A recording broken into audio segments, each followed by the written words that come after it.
Rain hammered the wooden sign swinging above the entrance, its painted letters fading but still legible in the dim glow of the porch lantern. The Lakeside Inn. The establishment sat at the edge of Briarmont, a small town nestled between rolling hills and a lake that locals claimed held secrets deeper than its waters. On the night of October 17, 1987, the inn welcomed its final guests, though no one could have known it at the time. The building itself was unremarkable in the way that many rural lodgings were, a two-story structure with white clapboard siding, weathered gray in places, green shutters that rattled in strong winds, and a wraparound porch where guests might sit on warmer evenings to watch the sun disappear behind the tree line. Inside, 14 rooms lined two narrow hallways, each furnished simply with a bed, a dresser, a chair, and a window that looked out either toward the lake or the gravel road leading back to town.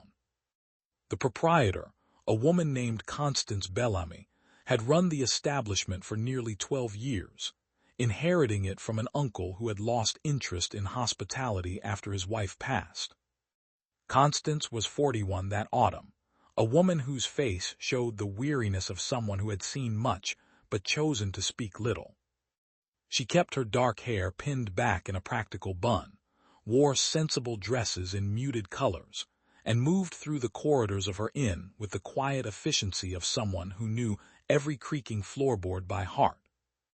She maintained a diary, a leather-bound book with yellowing pages where she recorded not just the business details of her establishment, but also her observations, her thoughts, the small human dramas that unfolded beneath her roof.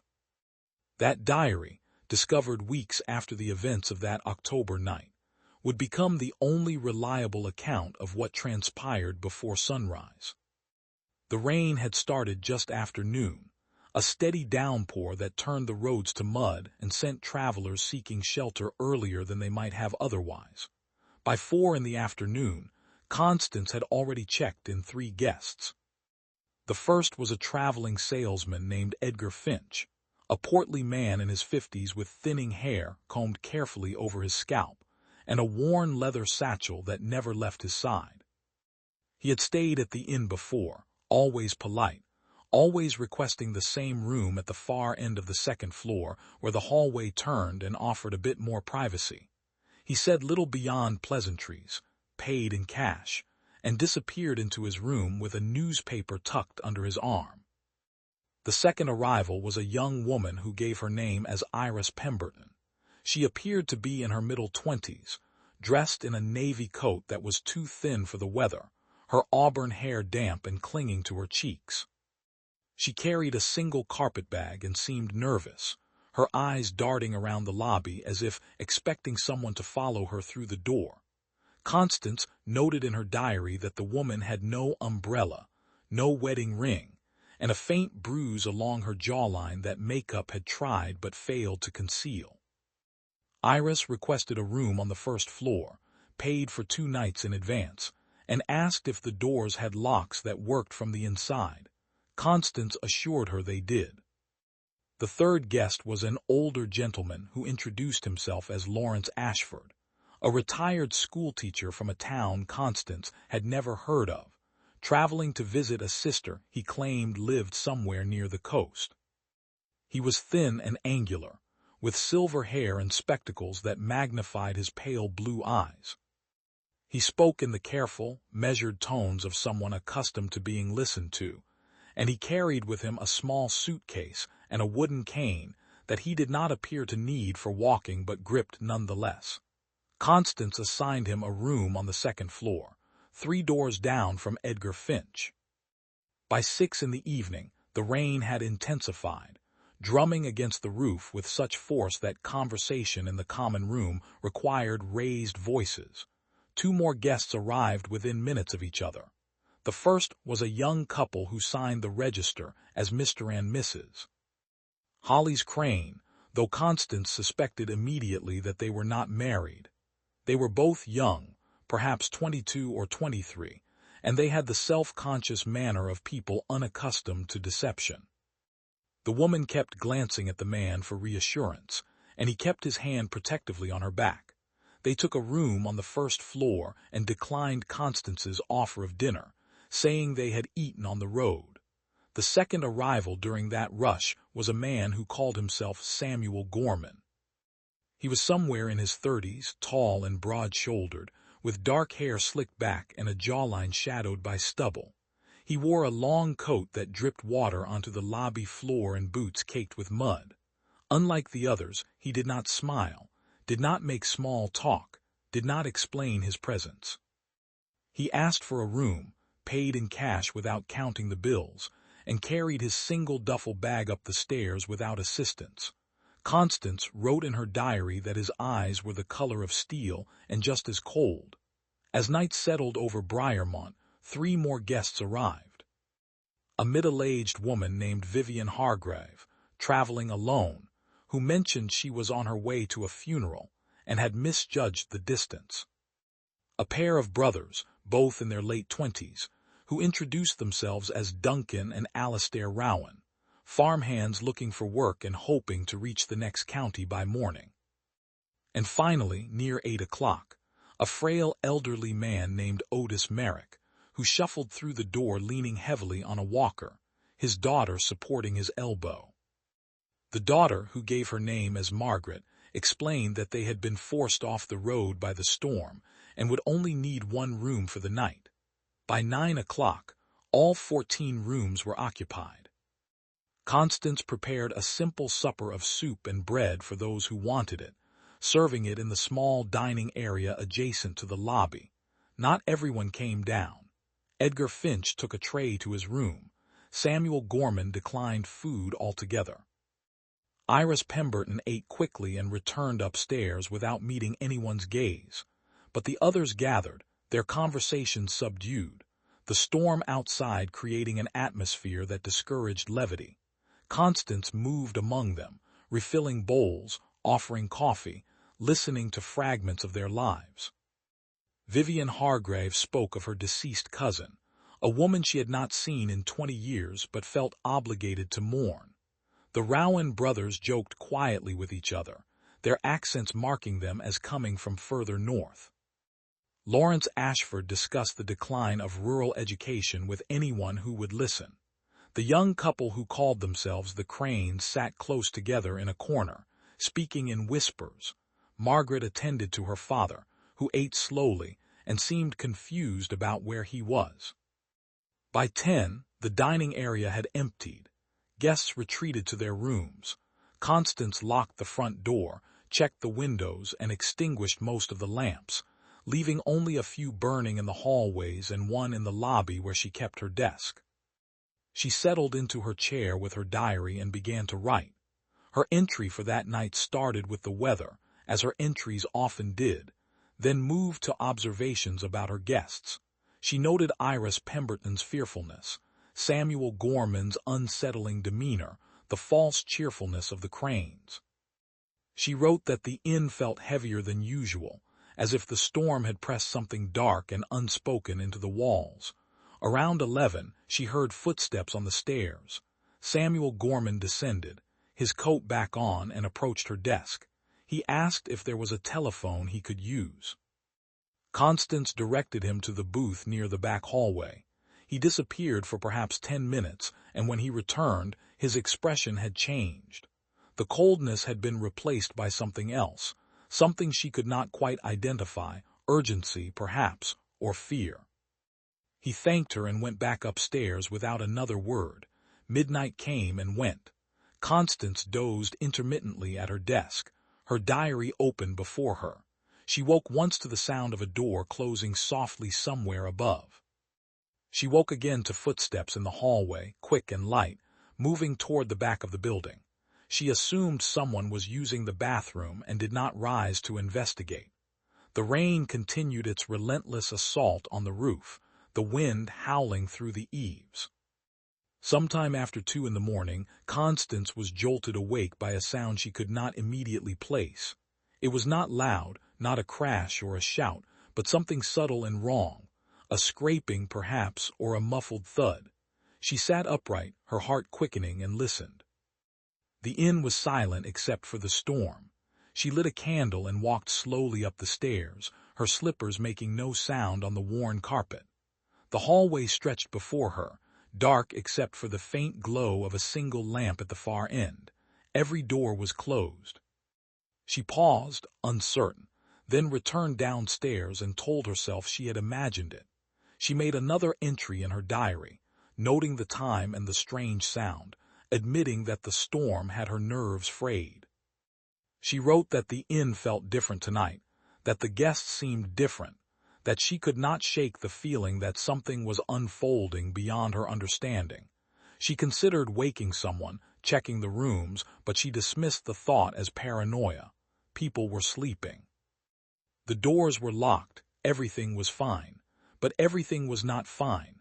At 4 in the morning, as the first pale hint of dawn began to soften the blackness beyond the windows, Constance woke from another brief sleep to an oppressive silence. The rain had stopped. The wind had ceased. The inn was utterly still. She rose from her chair, stiff and disoriented, and climbed the stairs once more. She intended to begin preparing breakfast, to ready the dining area to greet her guests as they woke. Instead, she found emptiness. The first door she knocked on received no answer. She opened it cautiously, expecting to see a sleeping figure beneath the quilt. The bed was made, undisturbed, as if it had never been slept in. The guests' belongings were gone. Confused, she moved to the next room, empty. The next, empty. She walked faster now, her breath coming in short gasps, knocking on every door, opening each one to find the same inexplicable absence. Beds made, belongings gone. No signs of struggle, no notes, no explanation. She descended to the first floor and repeated the process. Iris Pemberton's room empty. The Crane's room empty. Every single room in the inn was vacant. 14 guests had arrived the night before, and now all 14 had vanished without a trace. Constance stood in the center of the lobby, trembling, her mind refusing to accept what her eyes were telling her. She checked the locks on the doors, still secured from the inside. She checked the windows, still latched. The register sat on her desk, the names written in her own hand, proof that they had been real, that she had not imagined them. She returned to her diary and wrote with shaking hands, describing what she had found, or rather what she had not found. She wrote that she did not understand, that she was afraid, that she felt as though the inn itself had betrayed her.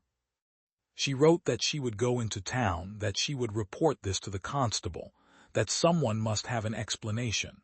But before she could leave, she noticed something. On the desk beside her diary lay a folded piece of paper that had not been there before. Constance stared at the words until they blurred. She looked around the empty lobby, at the chairs where her guests had sat, at the stairs they had climbed, at the door through which they had entered. She thought of their faces, their voices, the small details she had recorded in her diary. Edgar Finch with his leather satchel. Iris Pemberton with her bruised jaw, Samuel Gorman with his steel-colored eyes, Lawrence Ashford with his cane, the Cranes with their nervous affection, Vivian Hargrave mourning a stranger, the Rowan brothers seeking work, Otis Merrick and his devoted daughter, all of them gone. She sat down heavily in her chair, the note still clutched in her hand, and tried to make sense of the impossible. Outside, the first light of dawn spread across the lake, illuminating the water that had witnessed everything and revealed nothing. The inn stood silent, its rooms empty, its secrets locked behind doors that no longer mattered. Constance Bellamy, proprietor, witness, and unwitting participant in something beyond her comprehension, opened her diary once more and began to write, determined to record every detail she could remember before memory itself became unreliable. Because she understood, even then, that what had happened in the Lakeside Inn on that rain-soaked October night in 1987 would haunt her for the rest of her life. The note remained where Constance had left it, pressed between the pages of her diary like a confession waiting to be understood. She sat motionless at her desk as dawn broke fully over the lake, the water reflecting a sky scrubbed clean by the storm.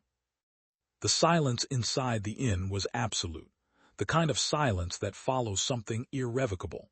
Her hand moved across the page, recording everything she could remember, every detail however small, as if the act of writing could anchor her to a reality that was rapidly dissolving.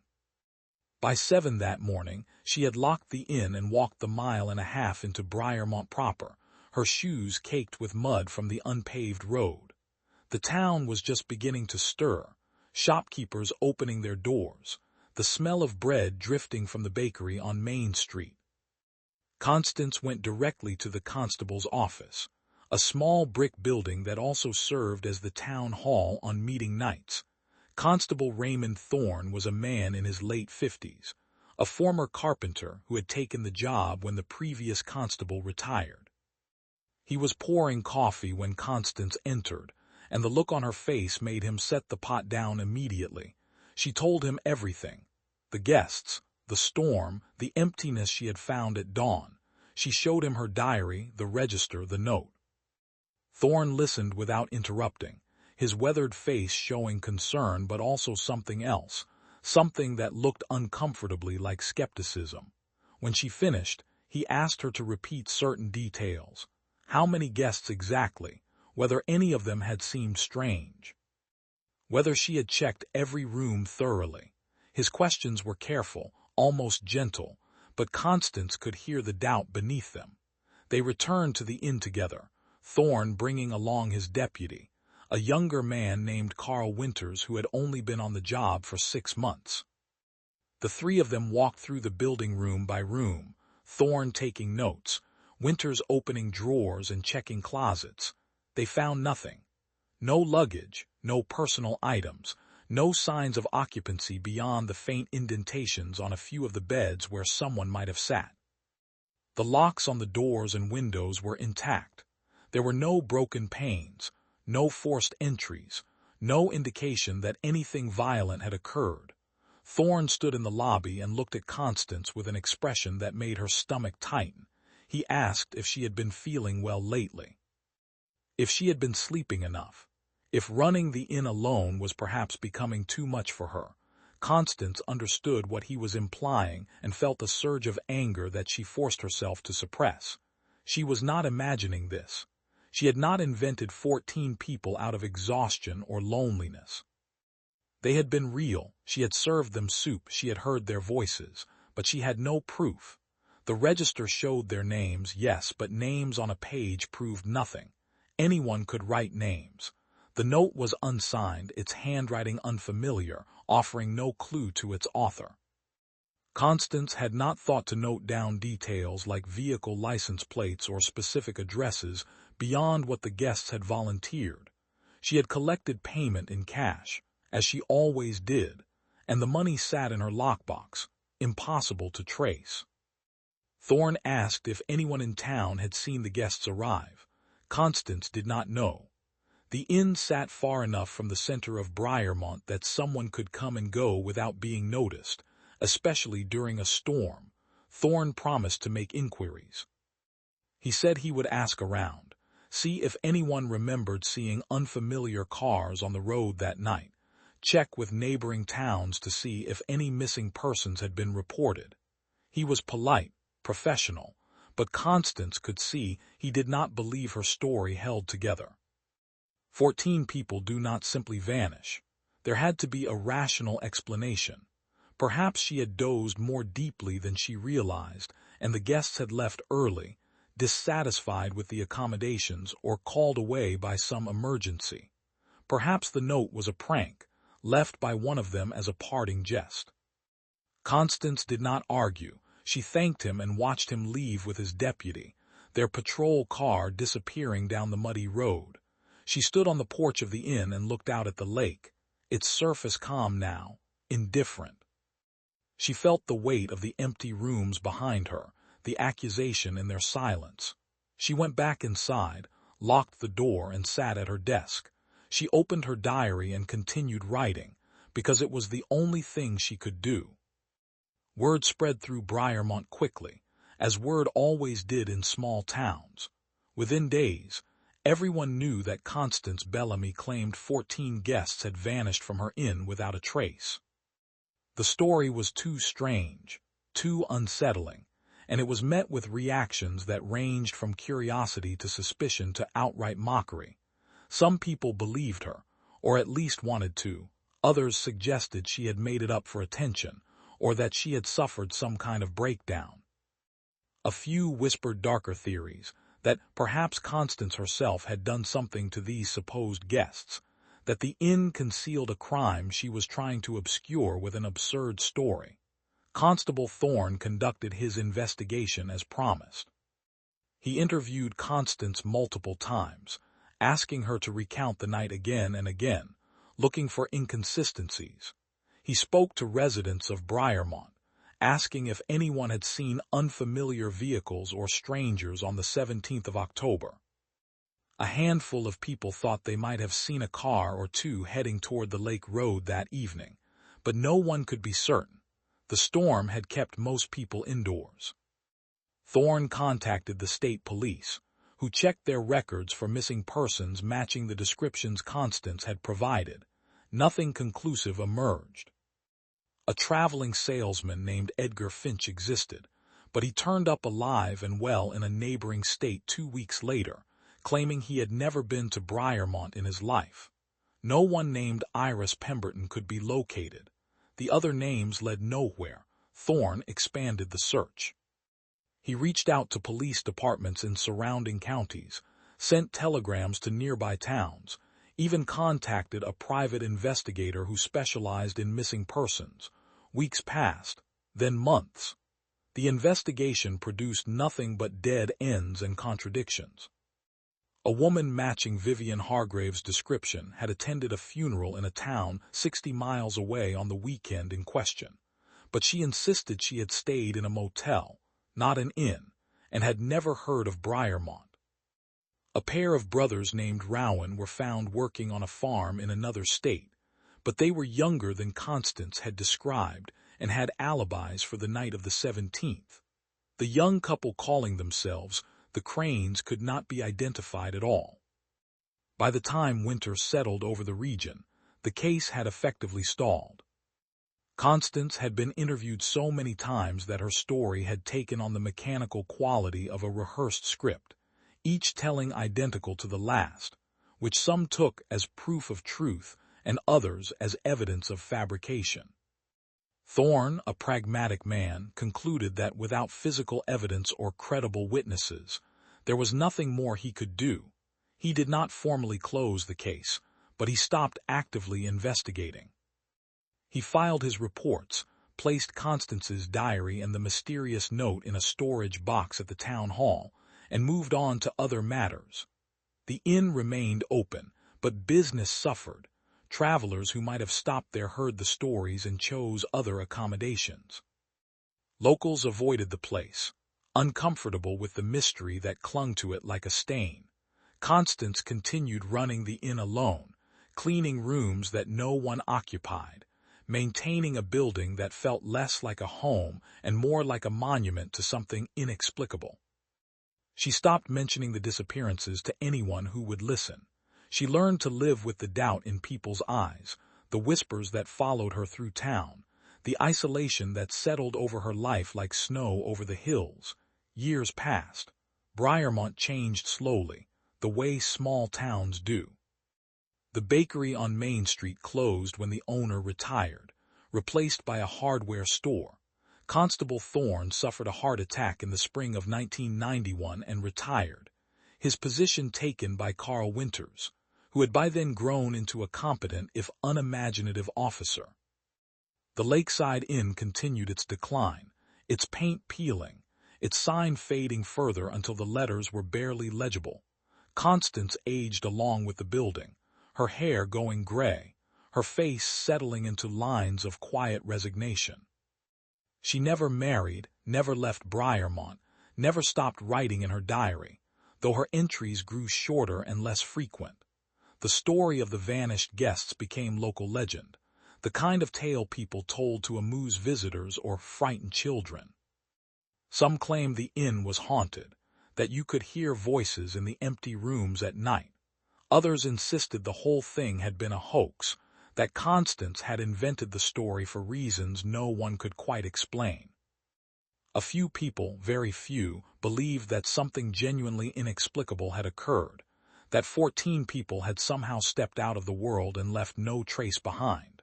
But belief without evidence is fragile, and as the years accumulated, even the most convinced began to doubt. Constance Bellamy died in the autumn of 2003 at the age of 57 after a brief illness. She was found in her room at the inn by a visiting nurse, her diary on the bedside table, open to an entry from the week before. She had no close relatives, no children, and the inn passed into the hands of the county, which had no particular interest in maintaining it. The building was boarded up, its contents catalogued and stored or auctioned off. The diary, along with the old register and the note, ended up in the Briarmont Historical Society, a volunteer-run organization housed in a converted church basement. For years, they sat in a cardboard box among other forgotten documents, visited by no one. The case of the Lakeside Inn might have remained forgotten entirely, a strange footnote in the history of an obscure town, if not for the lake itself. In the summer of 2019, a severe drought struck the region, the worst in recorded history. The water level of the lake dropped dramatically, receding dozens of yards from its usual shoreline, exposing areas that had been submerged for decades. Mud flats appeared where boats had once floated, old fishing piers stood on dry land. And on the eastern edge of the lake, not far from where the inn still stood in its state of decay, something else was revealed. A group of teenagers exploring the newly exposed lakebed found it first. They thought it was debris at first, the remnants of an old dock or a discarded vehicle. But when they looked closer, they realized they were looking at the rusted frame of a car, half buried in dried mud. They called the police, and within hours the area was cordoned off. Carl Winters, now the town's sheriff and nearing retirement himself, supervised the excavation. What they pulled from the lake over the next 2 days would bring the case of the Lakeside Inn back into the light after more than 3 decades of obscurity.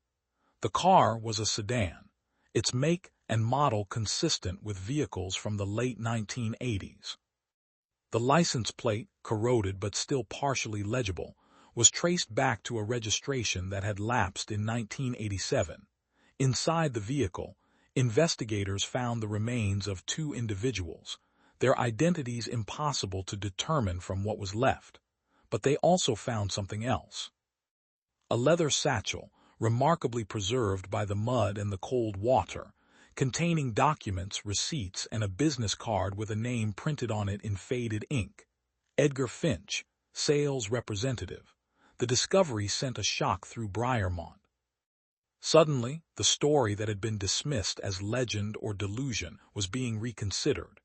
If Edgar Finch had been real, if his belongings had ended up at the bottom of the lake along with a car and human remains, then what did that mean for the rest of Constance Bellamy's account? The state police were called in, bringing with them specialists in forensic anthropology, cold case investigation, and underwater recovery. The lake was searched more thoroughly, using sonar and diving teams, and within weeks 2 more vehicles were located, submerged in deeper water. One was a truck that matched the description of a vehicle that might have belonged to the Rowan brothers. The other was a smaller car, its interior yielding the remnants of a carpetbag and articles of clothing consistent with what a young woman might have worn in the 1980s. Each vehicle contained remains, and each discovery raised more questions than it answered. How had these cars ended up in the lake? Why had no one reported them missing at the time? And most troubling of all, if these people had died in the lake, who had checked into the Lakeside Inn on the night of October 17th, and where had they gone? The case was officially reopened. Detectives pored over the old reports filed by Raymond Thorne, now deceased, and interviewed anyone who had been in Briarmont at the time and could still remember. They retrieved Constance Bellamy's diary from the Historical Society and read her entries with new attention, looking for clues that previous investigators might have missed. They analyzed the note she had received, though decades of handling and storage had degraded it to the point that forensic testing yielded little useful information. A pattern began to emerge, though it was far from clear. Several of the names Constance had recorded matched, at least partially, with missing persons reports filed in other states in the months before October 1987. Iris Pemberton was similar to the name of a woman who had disappeared from a town 300 miles away after fleeing an abusive relationship. The description of Samuel Gorman matched a man wanted for questioning in connection with a series of thefts. Lawrence Ashford resembled a retired teacher who had vanished while traveling to visit family, though his relatives insisted he had never made it to his destination. The theory that began to take shape among the investigators was both disturbing and difficult to prove. It seemed possible, even likely, that the individuals who had checked into the Lakeside in that night had been connected in some way, that they had come together not by coincidence but by design. Perhaps they had been fleeing something or someone. Perhaps they had planned to disappear. The cars in the lake suggested a coordinated effort, but to what end? Had they faked their own deaths, driving the vehicles into the water and escaping by some other means?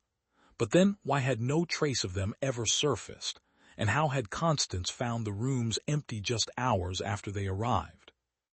A forensic psychologist brought in to consult on the case suggested the possibility of a suicide pact, a group of desperate individuals who had found each other through circumstances unknown and decided to end their lives together. But that theory failed to explain the logistics. How had they moved the cars into the lake without anyone noticing? Why had Constance heard nothing, seen nothing, despite being awake for much of the night? And why leave a note that implied remorse or necessity rather than finality? Another theory, less popular among the investigators but gaining traction among those fascinated by the case, was that something else had occurred that night, something that existing frameworks could not easily accommodate. There were those who pointed to the storm, to the isolated location, to the strangeness of Constance's testimony, and suggested that the Lakeside Inn had been the site of an event that defied conventional explanation. These theories ranged from the speculative to the fantastical, invoking everything from clandestine government operations to phenomena that existed at the edge of human understanding. The discovery of the vehicles and remains reignited public interest, not just locally but nationally. True crime podcasts covered the case, journalists descended on Briarmont, and the story of the Lakeside Inn was retold in dozens of formats, each adding its own interpretation. Some painted Constance Bellamy as a tragic figure, a woman who had witnessed something extraordinary and been punished for it with disbelief and isolation. Others questioned whether she had told the full truth, whether there were details she had withheld or misremembered. The inn itself, still standing but barely, became a destination for the curious. People drove out from neighboring towns to photograph the decaying building, to stand on the shore of the lake and look at the water that had held its secrets for so long. The property was eventually purchased by a developer who intended to restore it, though those plans were met with resistance from those who felt the site should be preserved as it was, a memorial to the unresolved. As of the most recent reports, the investigation remains open. The remains recovered from the lake have been subjected to DNA analysis, and efforts are underway to identify them definitively and notify any surviving family members. Some identifications have been made, confirming that at least 3 of the individuals match people who were reported missing in the years before the inn incident. Others remain unidentified, their stories lost to time and decomposition. The questions persist. Why did these people come to the Lakeside Inn on that October night? What happened in the hours between their arrival and the dawn, when Constance found the rooms empty? How did they end up in the lake? And why did no one see or hear anything? And perhaps most haunting of all, what did the note mean when it said they had no choice? The passage of time has taken its witnesses. Raymond Thorne is gone, as is Constance Bellamy, the only person who could have provided more answers. The town of Briarmont has changed, its population aging, its younger residents moving away to cities with more opportunities. But the lake remains, and the inn, though crumbling, still stands. And somewhere in the archives, the diary of Constance Bellamy waits, its pages filled with the careful observations of a woman who saw something impossible and spent the rest of her life trying to make sense of it. The case has become a symbol of the limits of understanding, a reminder that there are events that resist explanation no matter how thoroughly they are investigated. For some, it is a mystery to be solved, a puzzle that will eventually yield its secrets if the right evidence is found. For others, it is a tragedy, a collection of lives cut short or altered irrevocably by circumstances that remain obscure. And for a few, it is something else entirely, a glimpse into the possibility that the world contains more than can be easily categorized or understood. The search continues, driven now by forensic technology that did not exist in 1987, by investigators who bring fresh perspectives to old evidence, and by the families of the missing who have never stopped hoping for answers. Each new discovery brings the possibility of closure, but also the risk of deeper confusion. The lake has given up some of its secrets, but it may yet hold more, waiting beneath the water for the next drought, the next search, the next question that refuses to be ignored. And so the story of the Lakeside Inn endures, passed from one generation to the next, evolving with each telling but never losing its essential strangeness. It is a story about absence, about the spaces people leave behind when they disappear, about the burden carried by those who remain. It is a story without an ending, at least not yet, and perhaps that is fitting. Some mysteries are not meant to be solved quickly.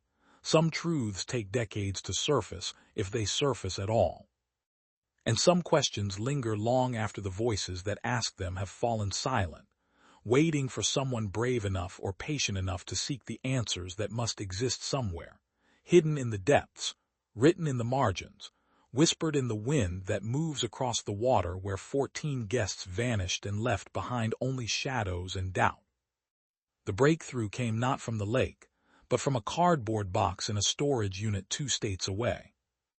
In the spring of 2021, a woman named Claire Gorman was cleaning out her late mother's belongings when she found a collection of letters bundled together with twine, hidden at the bottom of a trunk that had sat unopened for decades.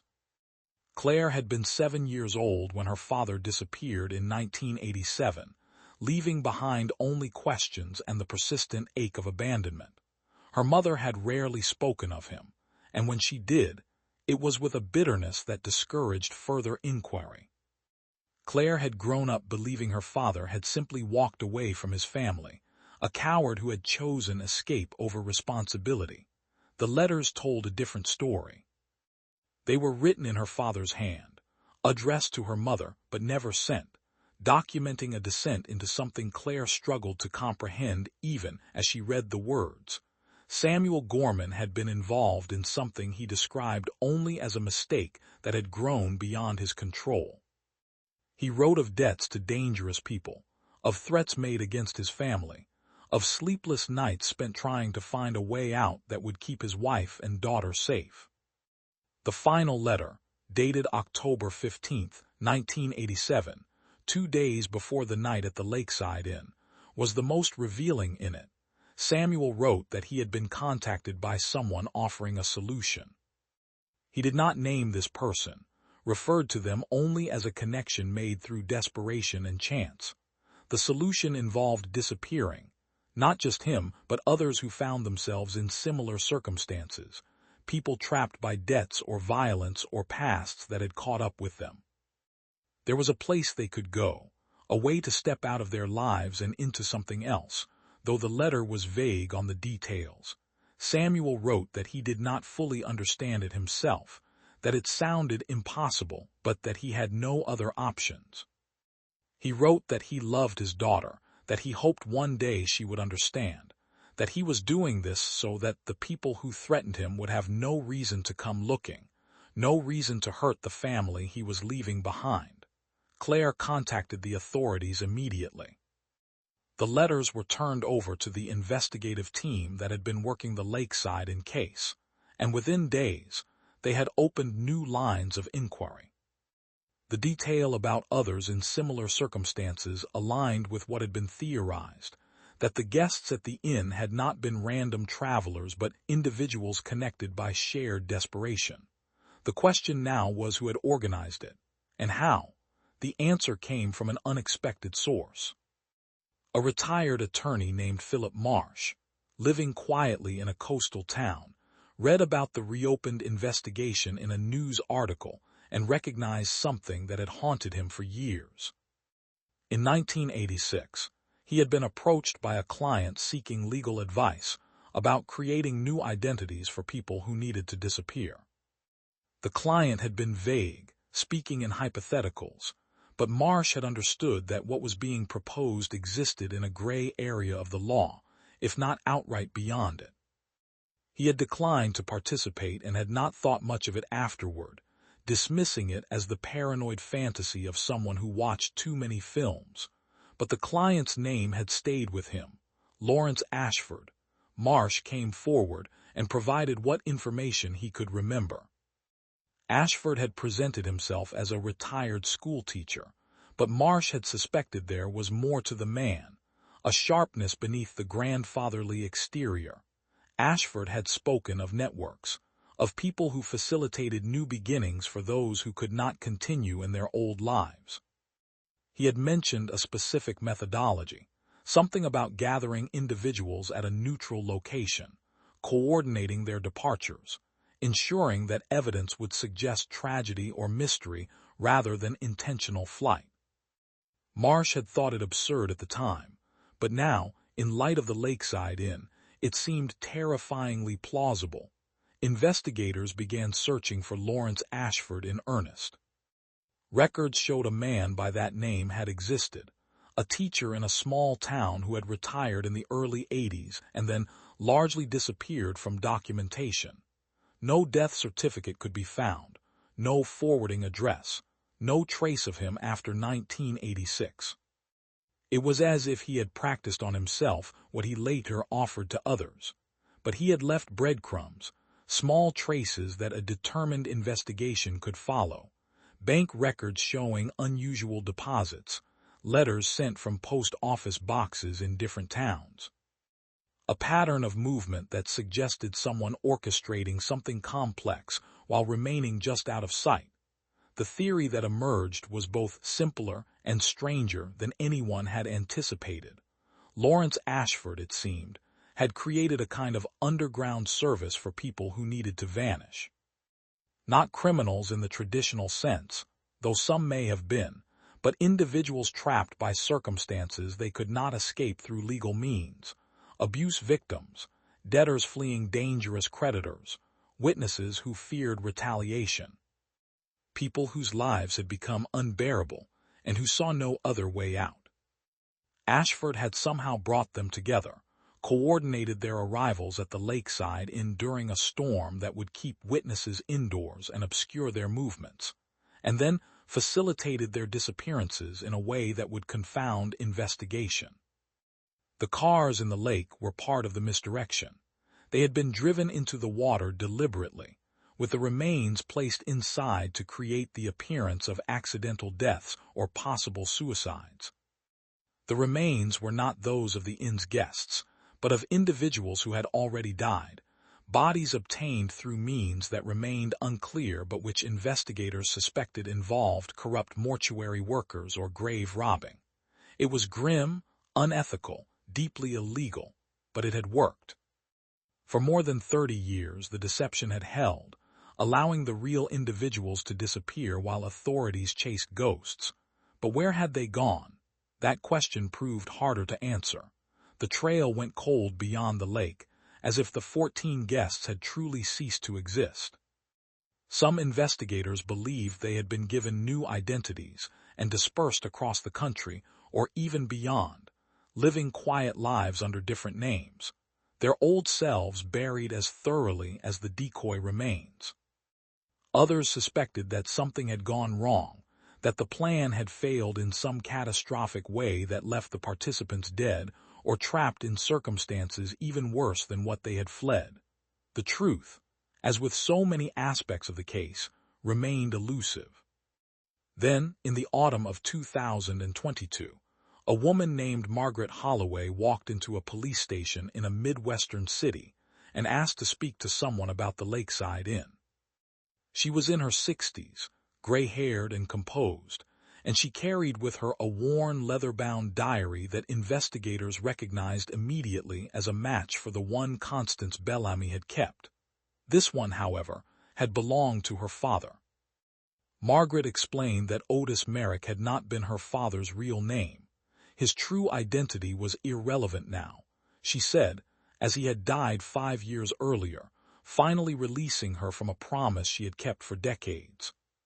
She had been the daughter who accompanied him to the inn that night, though she had been far more than a caretaker. She had been his co-conspirator, his assistant in the elaborate deception that Lawrence Ashford had orchestrated. Otis had worked with Ashford for years, she revealed, helping to coordinate the logistics of disappearances, providing the medical and technical expertise needed to make the deceptions convincing. Margaret had been drawn into it reluctantly, motivated by loyalty to her father and sympathy for the people they were helping. She told the investigators everything: how Ashford had recruited a network of individuals over the years, people with skills that could facilitate vanishing acts. Forgers who could create documents, drivers who could move people without asking questions, mortuary workers who could provide what was needed to stage deaths. How the night at the Lakeside Inn had been the culmination of months of planning, bringing together 14 people who had exhausted all other options. How they had arrived separately, maintaining the appearance of strangers, and how in the hours after midnight, they had been moved out through the back of the building in a coordinated operation that Constance Bellamy, dozing at her desk, had never fully witnessed. The sound Constance had heard, the scraping and muffled thud, had been the careful movement of the guests down the back stairs and out through a service door that opened onto a path leading away from the main road. Vehicles had been waiting, parked in the woods beyond the inn's property, and the guests had been taken to a location Margaret refused to specify, where they had been provided with new identities and the means to start over. The cars had been driven into the lake afterward by others, the remains placed inside, the scene set to create maximum confusion. Margaret's testimony was both a revelation and a source of profound frustration for the investigators. She confirmed that the disappearances had been orchestrated, that the guests had not died that night, but she refused to provide names or locations for any of the individuals involved. She cited a promise made to her father, a moral obligation to protect people who had trusted them with their lives. She acknowledged that what they had done was illegal, that it had caused pain to those left behind without answers, but she maintained that it had also saved lives, that the people who passed through the lakeside in that night had been given a chance they would not have had otherwise. The legal response was complicated. Margaret was charged with obstruction of justice and conspiracy, but the passage of time and the sympathetic nature of her testimony made prosecution difficult. She was ultimately given a suspended sentence and probation, with the understanding that she would cooperate as much as her conscience allowed. She provided documentation that helped investigators close some of the missing persons cases, confirming that certain individuals had not died but had chosen to disappear. Families were notified, though the specifics of where their loved ones had gone remained protected. The revelation brought a measure of closure, but also new pain. Claire Gorman learned that her father had not abandoned her out of cowardice, but out of a desperate attempt to protect her. Yet she would never know where he had gone or whether he had ever thought of her in the years that followed. Other families faced similar revelations, the knowledge that their missing loved ones had chosen to vanish, that the years of searching and wondering had been, in a sense, unnecessary. The emotional impact was complex, a mixture of relief and resentment, understanding and anger. For Briarmont, the resolution of the case brought an end to decades of speculation, but also a kind of melancholy. The story of the Lakeside Inn had defined the town in ways both fascinating and troubling, and now that the mystery had been explained, there was a sense of loss, as if something essential had been taken away. The inn itself was finally demolished in the spring of 2023, its structure too far gone to salvage, and in its place, the county established a small memorial park. A plaque was installed, tastefully worded, acknowledging the events of October 1987 and honoring Constance Bellamy, the woman who had witnessed something extraordinary and borne the burden of disbelief with quiet dignity. Constance's diary was published, with Margaret Holloway's permission, in a limited edition that was made available to researchers and those with a personal connection to the case. The entries revealed a woman of intelligence and compassion, someone who had recorded not just facts but the humanity of her guests, who had seen them as people rather than mysteries. The diary became a testament to the importance of bearing witness, of documenting what we see even when no one believes us, because truth has a way of surfacing eventually, no matter how deep it is buried. The lake, its water levels returned to normal after the drought ended, remains a place of quiet beauty, its surface reflecting the sky and the trees that line its shores. Fishermen still cast their lines from boats, and in summer, children swim near the beaches that were once submerged.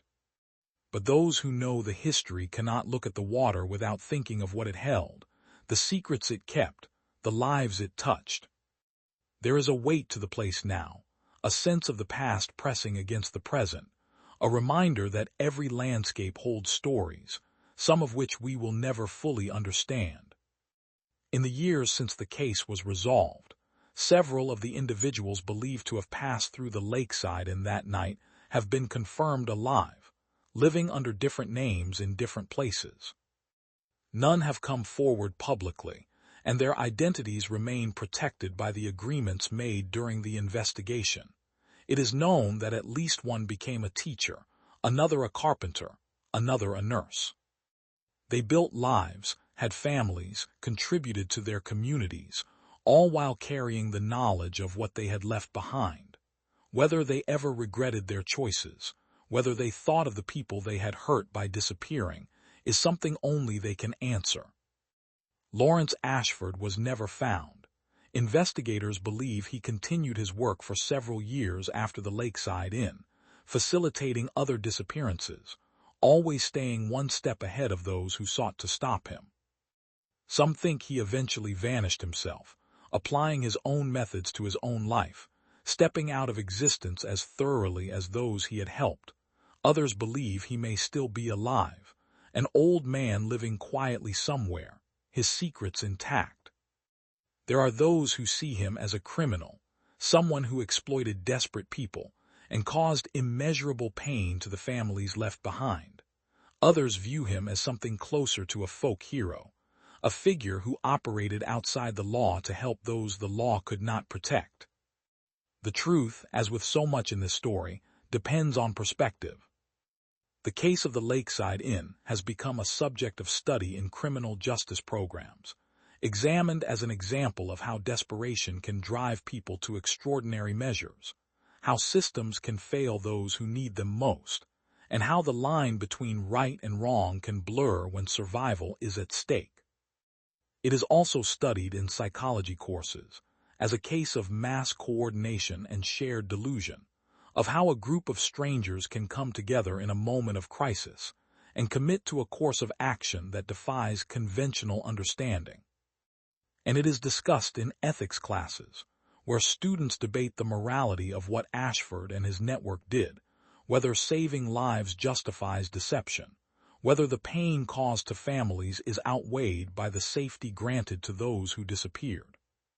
For the people of Briarmont, the story has become part of the town's identity, a piece of history that sets it apart from other small communities. The memorial park is visited regularly, not just by those connected to the case, but by tourists and curiosity seekers, people drawn by the mystery and the tragedy and the strange beauty of it all. The town has learned to live with its past, to acknowledge the complexity of what happened without trying to simplify it into a neat narrative. There is pride in the fact that Constance Bellamy, one of their own, stood by her account even when it cost her reputation and peace. There is sorrow for the lives disrupted and the questions that remain unanswered. And there is acceptance that some stories do not resolve the way we wish they would, that closure is not always complete, that the past continues to shape us even when we think we have moved beyond it. The diary of Constance Bellamy ends with an entry written just days before her death. She wrote about the changing seasons, the way autumn had always been her favorite time of year, the way the light fell across the lake in the late afternoon. She wrote about the inn, about the guests she had known, and the ones she would never understand. She wrote that she had spent her life trying to make sense of that October night, and that she had finally made peace with the fact that some things are not meant to be understood, only witnessed. She wrote that she hoped, wherever the 14 guests had gone, they had found what they were looking for, that their lives had been worth the cost of their disappearances. And she wrote that she would carry their memory with her, into whatever came next, because that is what it means to have been there, to have seen, to have cared.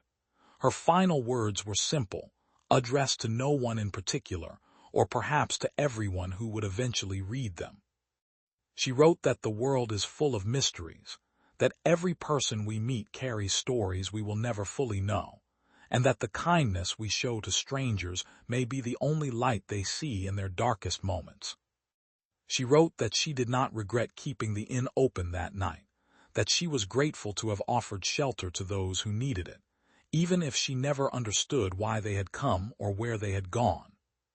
She wrote that life is fragile and strange and precious, and that the best we can do is to bear witness, to record what we see, to hold space for the stories that need to be told.